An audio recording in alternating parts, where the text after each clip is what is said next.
good way for a while right now, and he is in the studio for Capital in the Morning, an opportunity for us to have our conversation. We're streaming live, by the way. We're on YouTube and our social platforms, Facebook, if I'm not wrong, and X, so you can hang out with us there. You got some questions, some comments, some opinions, some, encouragement, send them through via X at 984 in the morning. That's our handle, hashtag drive in. And also, how about you do it via, what's it called? Our number. X. Sasa hiyo ingine. Hiyo ingine ni WhatsApp. Sawa, 0701 984 984. Those are the numbers which you can reach us by, or the handle which you can use to talk to us. And we knew we were starting this now, but the guy checked in at about an hour ago, if I'm not wrong. Just under an hour ago, or just over an hour ago, he was already at the Capital FM studios. He not only kept time, he surpassed it. Heck, they say if you're on time, you're late. He was way before time, and it's kind of dope to see that from a guest of his caliber, because we have some who decide not even to come. Good morning, politicians. But he decided, I'll show up, and I'll do it in good time. Unlike the airlines, a lot of people complain, talking on time, but their Group MD and CEO of Kenya Airways knows exactly what time is all about. Good morning to Allan Kilavuka. Just checking out your social media X handle, and I think a lot more people should follow you, and I think we need to just be having some banter on X. Listen, first and foremost, thanks for honoring the invite. Thank you for inviting me. I was just trying to bust the myth that we don't keep time. so I made sure I was here on time.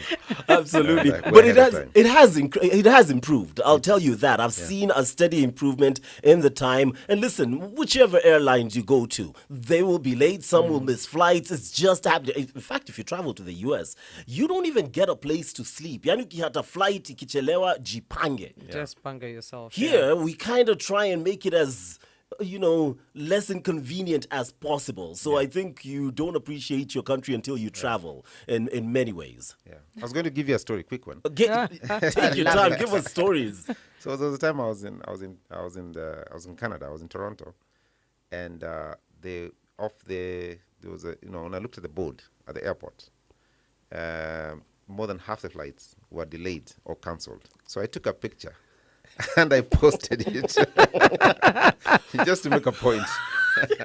What was the reply? Because Kenyans on social media can be ruthless. They said, no, but there's a weather issue and so on. Of course. Out of curiosity, have you ever missed a KQ flight? No. I always keep time. And I'm sure we're happy to wait. But the man leads by example. He leads by example. Fine example like that. That's a fine one. Know, when you have KQ in the house, the conversation is big, because we are here to look at KQ as a business, as an entity that all of us are very proud to say as Kenyans. The slogan, Pride of Africa, it really is.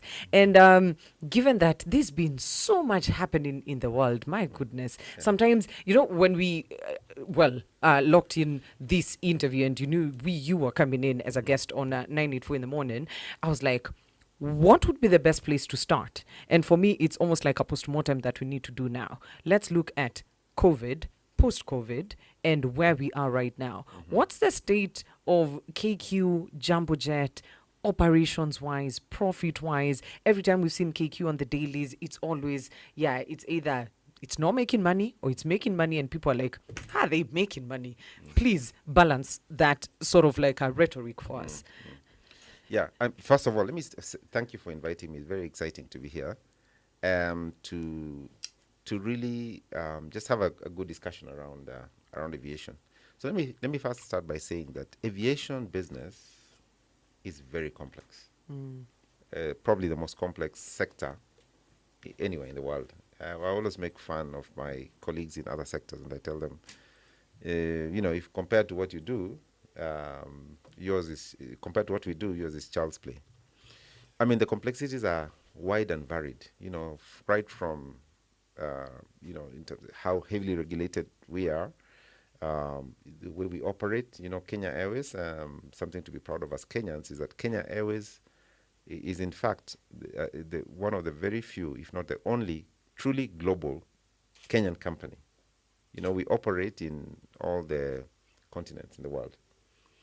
And then, of course, there is forex issues, there is jurisdiction issues, there is requirements from all sorts of places, very heavy capital investment.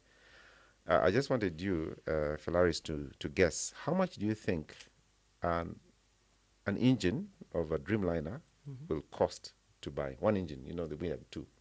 How much is it on the average? Just guess. In the billions? Well, millions of dollars. Okay. How many million There's dollars? maybe like what? 500? $5 million. So multiply that by 6. One engine It's 30 million. is $30 million. What? $30 million. Yes. So two of them is $60 million. So an aircraft that you see flying, only engines, is $60 million. What I'm trying to illustrate is that it's a very high capital intensive business. And on top of which, the margins, despite the complaints I hear about expensive fares, are very, very thin. So what, therefore, the complexities of all that means is that when you are down, when an aircraft is not flying, you're losing money hand over fist. You're losing money left, right, and center. So COVID, that's what COVID did for us. Lost a lot of money because the aircraft is parked. By the way, even when the aircraft is parked, it's still losing money because it needs ground maintenance. Correct. Yeah. So unlike other cases where, for example, if you shut down a business, then you're not gaining money, but you're also not losing money. Yeah. So all those complexities add up. COVID, and then recovery from COVID, we came up with a strategy that bore fruit in 2024. So what therefore needs to happen is, how do you make that sustainable? It's very important. How do you make that sustainable? And the way you make aviation, and I'm talking about commercial legacy carriers, sustainable, is by making sure they have scale. They are big, so that they absorb a lot of the fixed costs, like the ones I've just referred to, because of the huge turnover that you have. So today, Kenya Airways is what we call a subscale airline. It's too small. In other words, it needs to be much, much bigger than it is. Because today we have 34 aircraft. We need to have, at the minimum, 50 aircraft. Then you have sufficient scale to cover all your fixed costs. Otherwise, you keep limping every year. This year you do well, next year you do poorly, next year you do well, and so on and so forth. So for it to be sustainable, it needs to scale up. It's there's a comparison that is always drawn between Kenya Airways and Ethiopian Airlines, and we've been able to see the growth of ET across the continent, and even in terms of the price point of tickets, be it African destinations or even just outside the continent, right? And the comparison, we can't help but compare that to KQ, which every other time we're talking about saving it, pumping in more money, but help us balance again that kind of because you will never run away from comparisons when it comes to business, right? Yeah. And I'm pretty sure you've seen it, you've heard it. Where are we going wrong? Yeah. No, it's a good question. And I'm not going to mention names. You mentioned them, so let's take it from there. But you're completely correct. The difference is actually in strategically, what do we want to do with aviation in Kenya? Okay. What role do we want it to play? Do we want it just to be any other business, moving people from here to Mombasa, from here to London, and so on? Or do you want it to be central to economic development? That's what that's what Ethiopia has done. Said this is central to our economic development. It's central to our social and economic development. So they place it right in the middle of their blueprint and say, this is a role you will play. For example, I'll give you one example. So for example, they say, we're going to make sure that the airport and the airline are so integrated that when the airport grows, the airline also grows. Okay? So today, as you heard, they are saying that they're expanding the airport to have the new airport that they're building to 100 million visitors. 100 million visitors. At the same time, the airline is saying, we're going to buy another 100 aircraft. So you can see how integrated they are. And then, very clear plan that by 2025, this is where we, they had a plan for 2025. By 20 so and so, this is where we'll be. So if you have that kind of clarity in your thought process, and it's not just Ethiopia. If you go to Emirates, for example, the UAE, similar. If you go to Qatar, very clear thought process on what role is aviation in general going to play. You say they. Yeah. Who are they? Let's first clarify this. When we talk about the ones who actually put this idea and this process and strategy into place, because it's not the airline that decides this is the role we're going to play and aviation is going to play in this country. Who are we speaking who then has the power to help aviation grow in this country? So it's a country. I mean, the country decides, and countries make choices. Okay. Countries make choices to say... By countries, we mean governments. Yeah. To be specific. I just want us to be very clear on this. Okay. Go ahead. Chico, I just want to be very clear. I am not a politician. No, I want to know who they are. They could be anyone.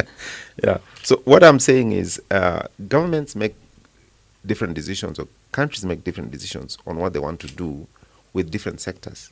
And by the way, there's no wrong or right. It's just a choice you make. Okay, you make a choice and say, as a country, we want to make sure that education is what will drive our thought process, is what is our ethos in terms of growth. Okay, and so you focus on education. Everything you do is about education. Or we will focus on these three items, mining and so on and so forth. And this is going to be central to economic development. And so those countries I'm referring to have said that aviation is going to be at the center of what they do.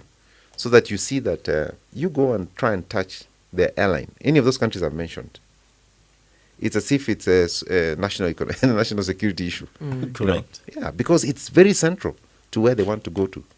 So, for example, the UAE governments have decided that this is, the airline is what is going to make sure visitors go into the country for tourism purposes, and also they transit through Dubai. Why? Because they're saying that they used to rely on oil. Oil, of course, is depleting as a depleting resource. And so what they want to do is to make sure that these countries are not just tourist attractions, but they are trade centers.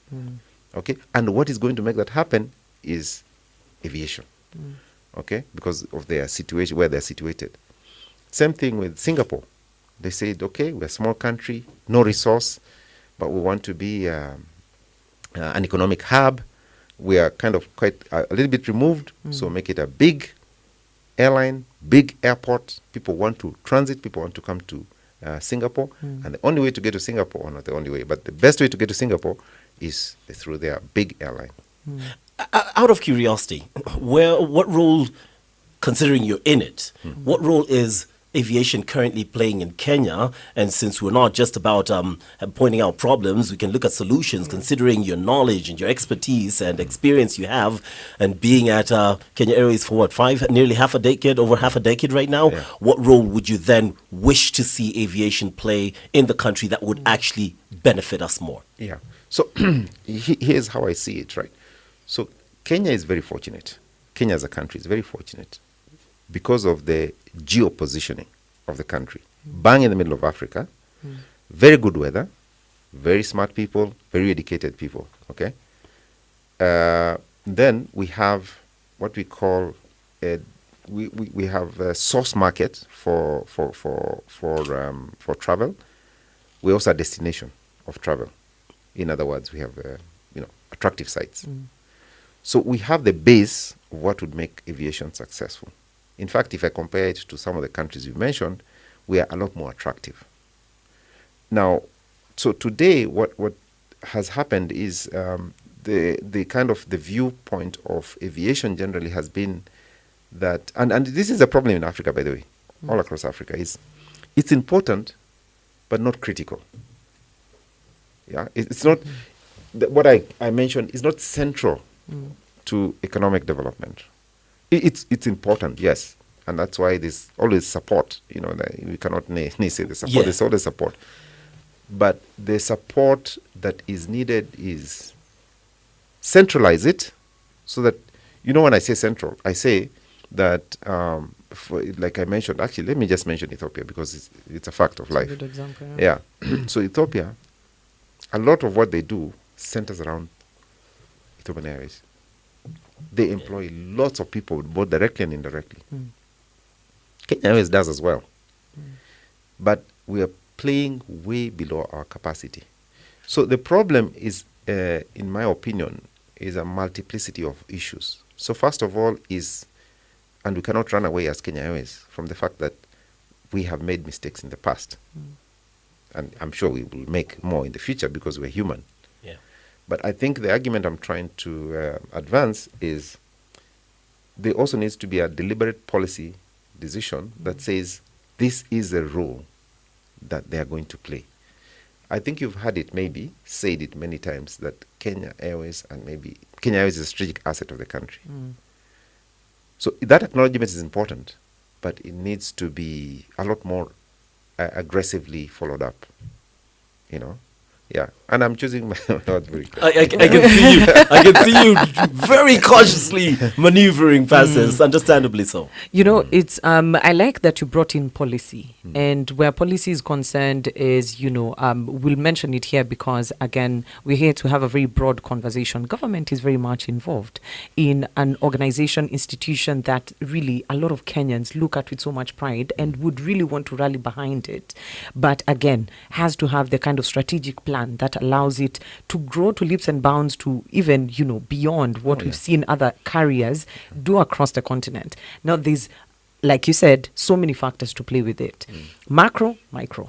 There's fuel to look at. There's tech that is now advancing at such a fast rate that we either adapt or we close shop.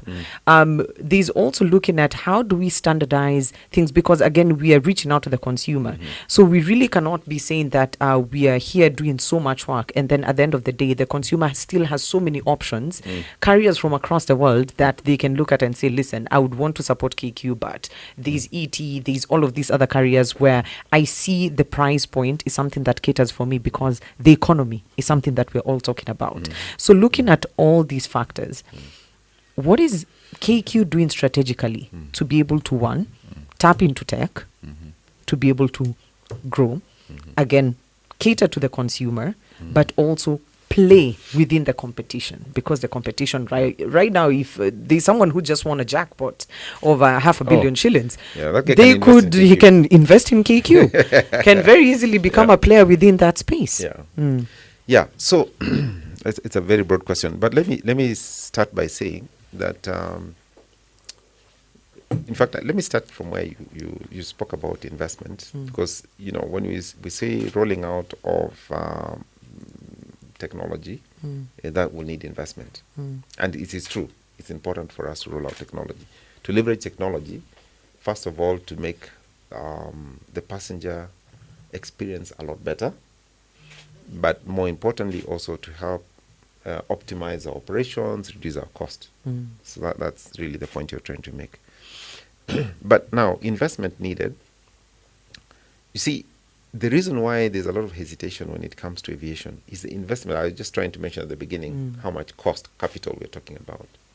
So, for example, in KQ today, what is the investment needed is quite significant, because we're talking about in the short run, probably about $500 million investment. Why is that investment needed? You just mentioned it yourself. So that we can roll out in full the technology that is needed. For example, data-driven decision making, which we're already rolling out, making sure that our digital assets are in tune with what particularly the young generation are looking for, right? So our app, we've just relaunched our app, but how can we improve it even better so that it's more, it's better to use, it's easier to use. Okay, I was using it yesterday actually, and I in fact saw some areas of improvement. For instance, also, how do we get around? Okay, so today, traditionally, of course, we are saying that we fly from place to place, but our role and responsibility is connections. So we started a company called Fahari Aviation. Most of that Fahari Aviation does is unmanned aircraft, okay, drones. Yeah. Okay. We also, so that's rolled out. We do a lot of work in agriculture, particularly spraying using drones and so on. We do a lot of geomapping and so on. But then the future is urban mobility.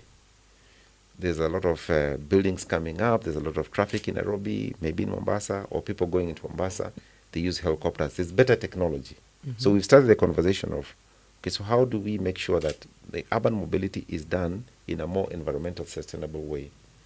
And the way to do that is to use eVTOL, which is vehicles that are using cheaper technology, more friendly to the environment, but also can move in small hops.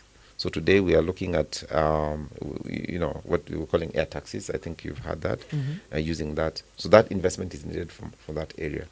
So there is a wide range of investment needed for us to adopt modern technology and also technology that will be in tune with what customers are looking for when it comes to aviation.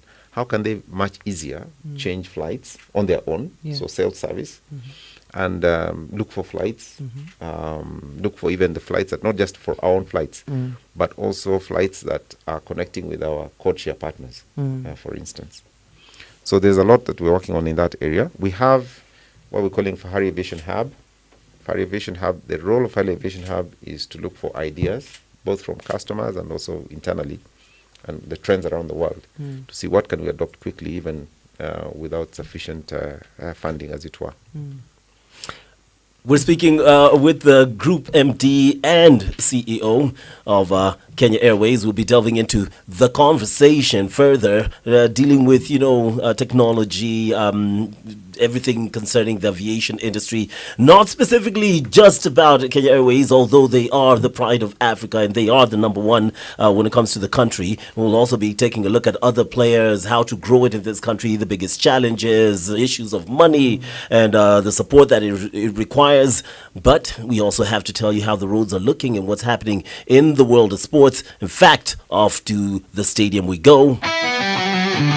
Looking for that perfect soundtrack to your day? Welcome to Fuse, where every weekday from 10 to 2, Ann Morara turns your midday into pure magic. It's not just radio. This is your premium lifestyle companion.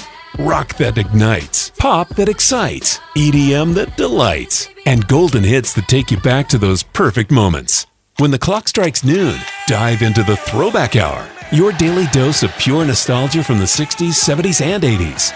Then it's your turn to take control with the all-request lunch. Because great food deserves an even better song. Capital Traffic and Travel.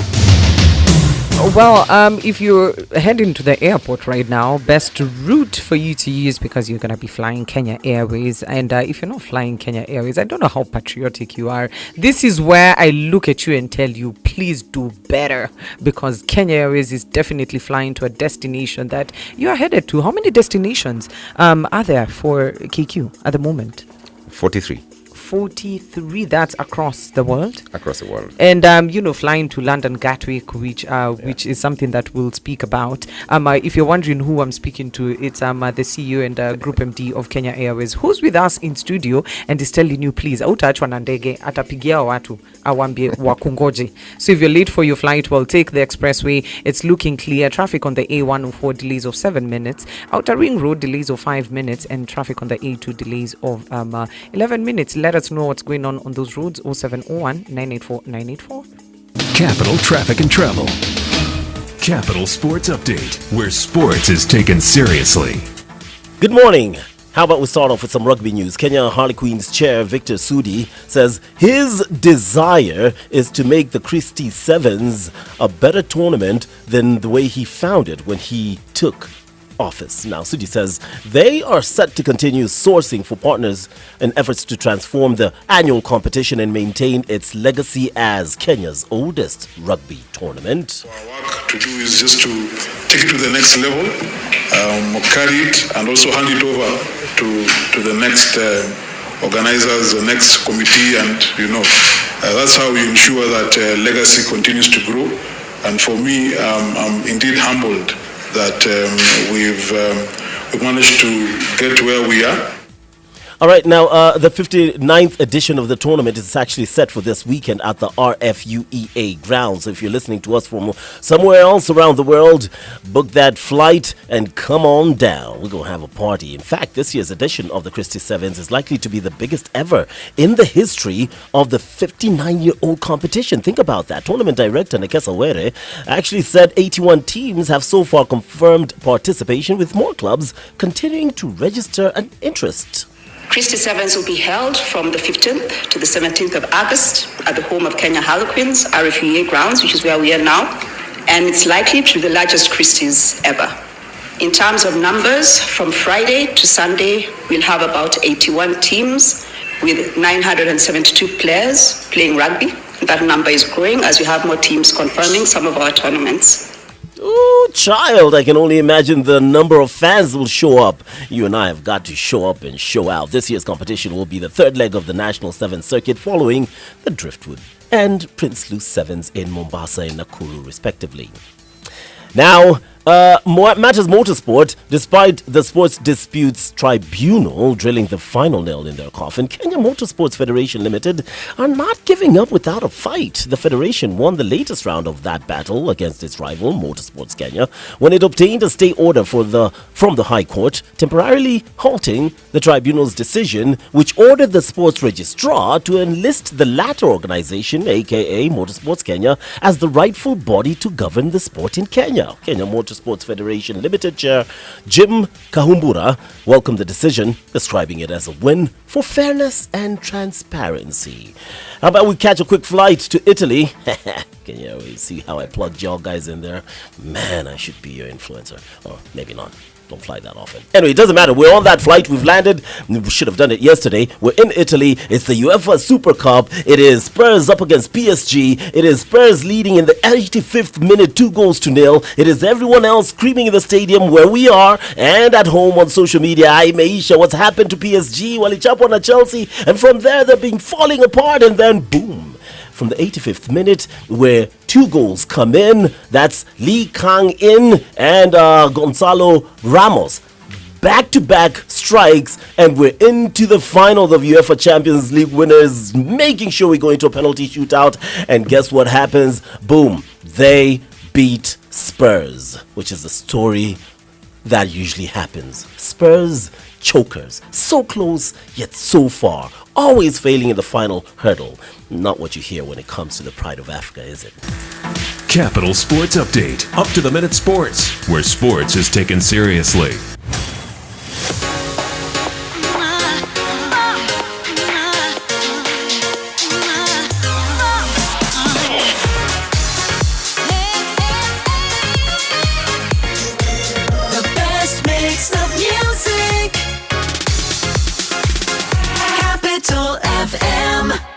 This is Capital in the Morning Breakfast Show.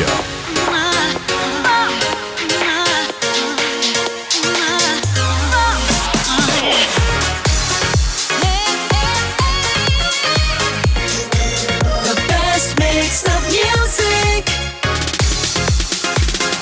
Capital FM.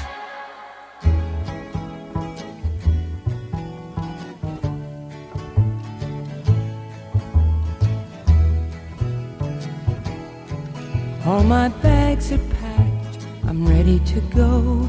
I'm standing here outside your door. I hate to wake you up to say goodbye,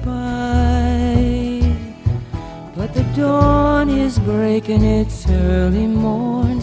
Taxi's waiting, he's blowing his horn. Already I'm so lonesome I could cry.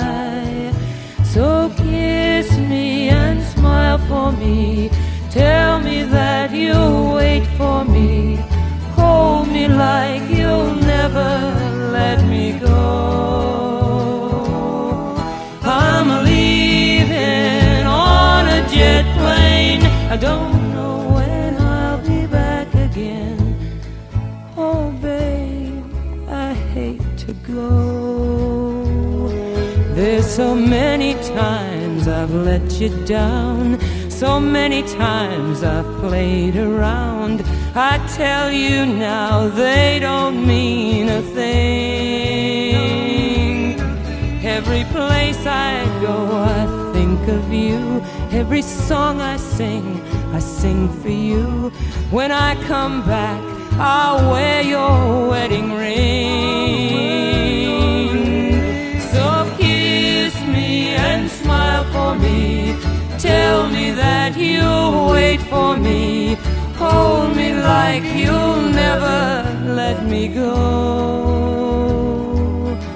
I'm a-leaving on a jet plane. I don't know when I'll be back again.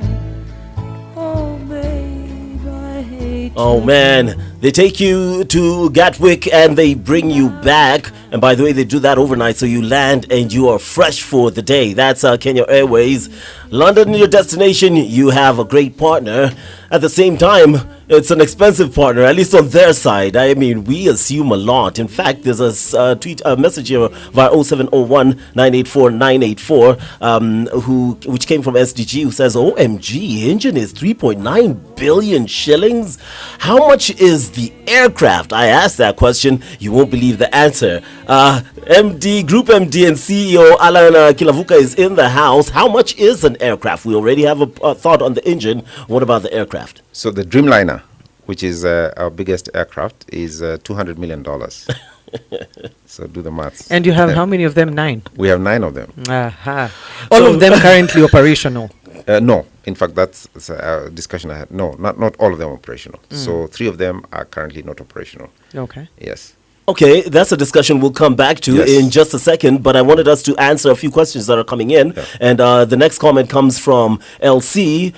That's what I'm seeing here. But it says, good morning, guys. Ask the guest what they are doing as KQ to promote careers in aviation. Personally, I had to sacrifice my dream of becoming a pilot because of its costly nature. Do they offer scholarships and such like things? And I'm using this because we were going to go into, the generation that's coming up. There's a Right. youthful generation. That's Right. the future market. What is the aviation industry looking towards in order to tap into that market, not just as customers, but also grow it as the next leaders for the aviation industry? I think it ties in perfectly. No, it's a good one. So we currently have, you said Chelsea. Yes. What's her name? Her. LC. LC. LC. LC, yeah. Tell her my name is Alan, not the guest. Yeah, Alan. Okay. So anyway, that's a joke. So I was going to say this. We have 4,500 people employed directly. We estimate that we have indirectly employing 18,000 people. Okay. Now, what Elsie is asking is legitimate. In fact, we can employ a lot more people if we grow, and we should grow. Okay. What we used to do in the past is that we used to have not scholarships, but we used to facilitate a training program called Ab Initio to help train pilots inducted into KQ. Then we couldn't afford that anymore. But what we are currently working on is we're trying to set up a flying school. In fact, we're in the middle. We had a board discussion yesterday, so that we can encourage more people and we can facilitate more training of pilots for our own sake and also for the world. Because what we have discovered is that, by the way, that's a good thing. It's something we should all be proud of as Kenyans. Kenyan workers are extremely good. Our pilots are probably one of the best in the world. Our engineers, super. That's why they keep coming to steal them all the time. These big airlines come to steal them all the time. If you go to places like Qatar, Emirates, and so on, the engine that runs those airlines is Kenyans. So we have a very good resources and want to keep developing them. In that particular case, what Elsie was asking is we don't offer scholarships at the moment because we can't afford it, but we are setting up a flying school that will make it easier for people to get trained. I happen to know a number of people who went through the KQ programs like back in the day. Yes, enough pilots who were able to get their training and actually even end up working for KQ. Yeah. But of course, over the years with issues that, of course, came about and either they lost their jobs or had to move to other countries where they landed other big opportunities. So I know just how important it is to take ownership of training and really imparting people with those skills as an airline. Even as we're talking about equipping people with skills, let's look at expansion. Gatwick, how that is doing so far, because it's been what, 2 months? Yeah, 2 months now? 2 months. Yeah, Gatwick, and also planned expansion to parts of the world like South America, where KQ is not flying right now. I know Asia, yes, we're doing well. Europe, across Africa, yes. But what is the expansion plan looking like? Yeah. So Gatwick is doing extremely well.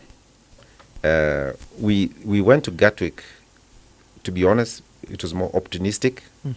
We wanted to increase our flights to Heathrow, but we couldn't because the slots ran out. So instead, we chose Gatwick.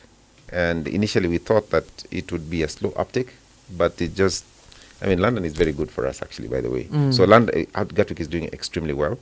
We had an elaborate plan to grow exponentially, starting from this year, 2025, going to the next 5 years. So the plan that we had when we were doing the restructuring is that by 2024, we will have demonstrated viability of the airline, and then onward from 2025, we start growing. Unfortunately, we've not been able to raise capital. We were supposed to raise capital by last year. We've not been able to raise capital. Not Capital FM, as in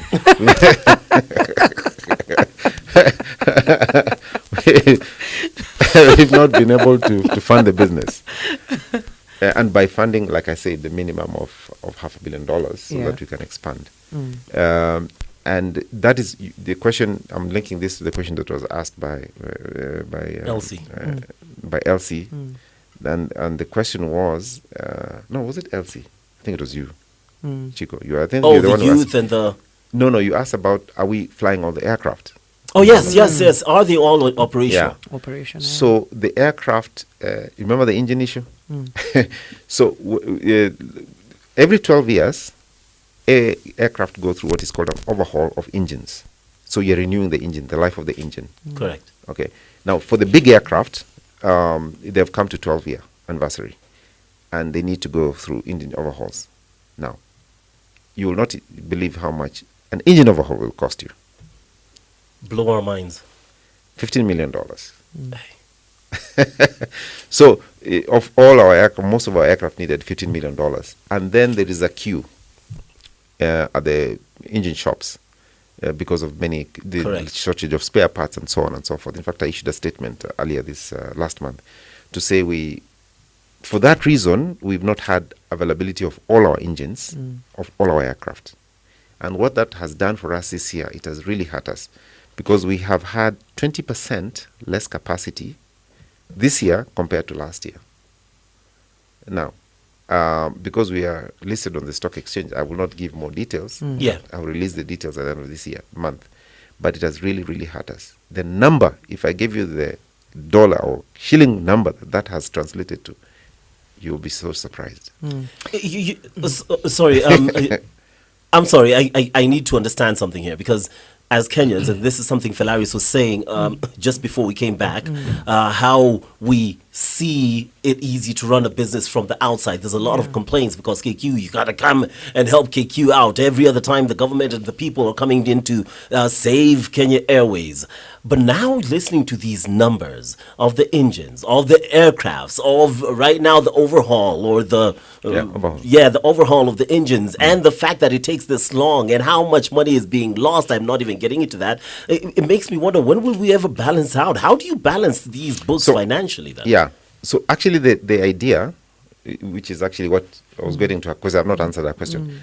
The fundamentally, airlines, so commercial airlines, I'm not talking about niche airlines like Safari Airlines and commercial. Commercial legacy carriers like us. Yeah. The answer is scale, size. Because all these costs are somehow spread if you are scale, if you're big aircraft, you have a lot of numbers. I remember I mentioned the 50 aircraft number. Yeah. This is the reason why. Because if you have, for example, today we've had our Dreamliner, we have 9 of them. 3 of them have been on the ground because of engines. That's already 30% of your wide body capacity. But imagine if I had 30 wide bodies and 3 of them were on the ground. Yeah, that. So the answer is money and investors. The answer is investing to gain scale. And sorry, just one last one, because I want to answer your question. I don't want to ignore it. Because you asked about expansion. One other reason why you need scale is, your customers are looking for as many options as possible. So she asked about South America, for example, which you don't fly to. Yesterday, a friend of mine told me he was in Bali and said, can you fly to Bali?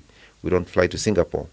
You want to make sure that if it's a network airline, you're flying to as many points as possible to give your customers as many options as possible, so that it is a multiplier effect. You're growing as you grow.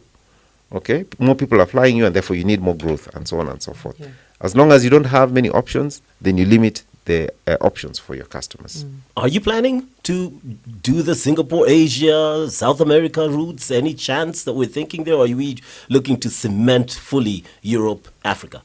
No, we would like to do a lot of Asia.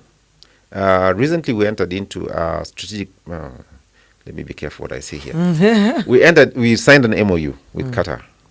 Okay? One of the reasons we were signing this MOU with Qatar is we wanted to give options for our customers using Qatar to a lot more points in Far East, okay? In Singapore, for example, where we don't fly to. And it's a good partnership, so we are still working the code shares so to make sure that our customers have access to that. But once we expand, that's definitely an area we want to make sure we go into. And this is not the only partnership, because there's also something with Etihad. Not Etihad. So we signed with Qatar. We also signed with Air Tanzania for a similar reason. I wanted to talk briefly. I don't know how much time we have. There are two quick things I wanted to talk about. Shoot, if I could. So one is Africa. So I've been harping on around the fact that we are subscale as Kenya Airways, and that is true for most African carriers actually. One way of using a shortcut or short-circuiting this problem is by coming together, by consolidating. We call it consolidation. In fact, this, those of you who are my age, I know maybe not so many in this room, but we remember the East African Airways, yes, which collapsed in 1977. Oh yes. Then in West Africa, there's an airline which was called Air Afrique. Air Afrique was an airline that was which was put together by France, but it was for Franco Africa. So again, owned by Cameroon and many other French-speaking countries, but very good, because then it pooled together resources and therefore made it more viable. So what happened over that since 1977 and since Air Afrique collapsed is that we have reversed the trend, and we have fragmented the aviation industry and setting up small little airlines which are completely unviable. You know what has happened in Asia, what has happened in the US, what has happened in Europe?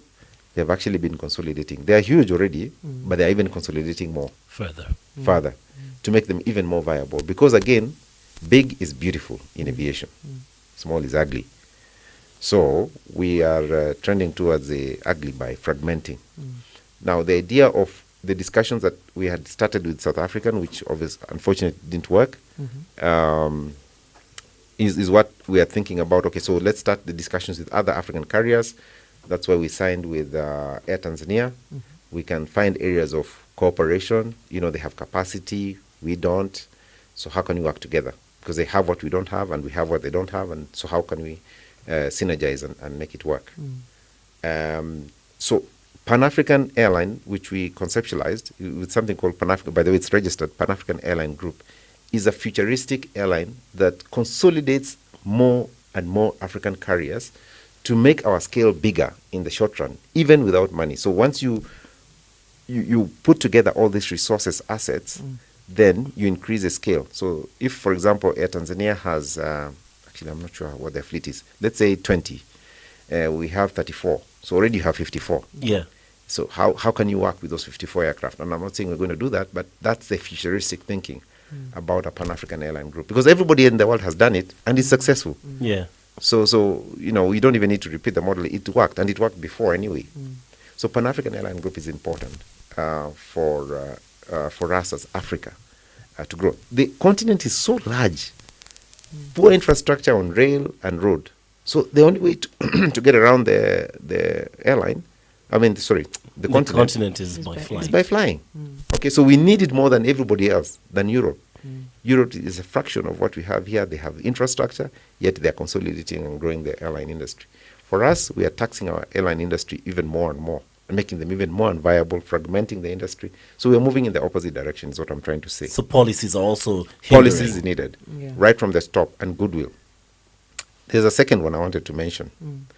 So the second one is, quickly, is to say, for Kenya Airways in particular, you see, passenger business on its own is a very low margin business.